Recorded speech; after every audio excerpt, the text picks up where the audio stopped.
ఇక అన్నాడీఎంకే రెండాకుల గుర్తు ఎవరికి దక్కనుంది?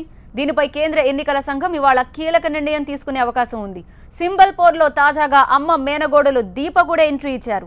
ఇప్పటికే రెండాకుల గుర్తు కోసం అటు పళనిస్వామి వర్గం ఇటు పనీర్ వర్గం ఈసీకి లక్షలాది పిటిషన్లు సమర్పించారు.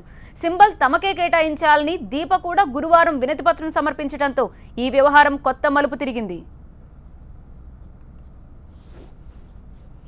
గురువారం మాజీ సీఎం పనీర్ సెల్వం వర్గానికి చెందిన నేతలు ఢిల్లీలో ఈసీ అధికారుల్ని కలిసి 1.8 లక్షల అఫిడవిట్లను సమర్పించారు. ఎంపీ మైత్రేయ నేతృత్వంలోని బృందం ఈసీని కలిసి రెండాకుల గుర్తు తమకే ఇవ్వాలని కోరారు. సీఎం పళనిస్వామి వర్గం ఇప్పటికే 3,10,000 అఫిడవిట్లను ఈసీకి సమర్పించింది. రెండాకుల గుర్తుని ఈసీ ఎవరికి కేటాయిస్తుందన్న విషయంపై సర్వత్రా ఆసక్తి నెలకొంది. పళనిస్వామి పనీర్ సెల్వం వర్గంతో పాటు తాజాగా ఈ వ్యవహారంలో దీప ఎంట్రీ ఇవ్వడంతో కొత్త మలుపు తీసుకుంది.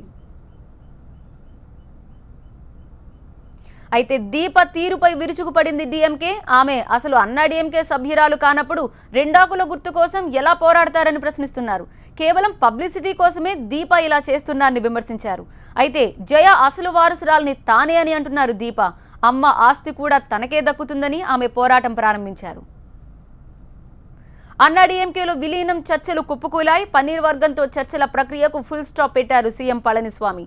చర్చల కమిటీని ఆయన రద్దు చేశారు. శశికళ, దినకరన్లను పార్టీ నుంచి బయటకు పంపాలన్న పన్నీర్ వర్గం డిమాండ్ను తోసిపుచ్చారు పళనిస్వామి. పార్టీపై పట్టు బిగించే ప్రయత్నాల్లో ఉన్నారు దినకరన్. గురువారం ఆయన బెంగళూరు పరప్పన జైల్లో ఉన్న మేనత్త శశికళతో సమావేశమయ్యారు. అంతకుముందు సెక్రటేరియట్లో సీఎం పళనిస్వామితో కూడా ఆయన చర్చలు జరిపారు. రెండాకుల గుర్తు కోసం గట్టి పోరాటం చేయాలని జైలు నుంచి ఆదేశాలు జారీ చేశారు శశికళ.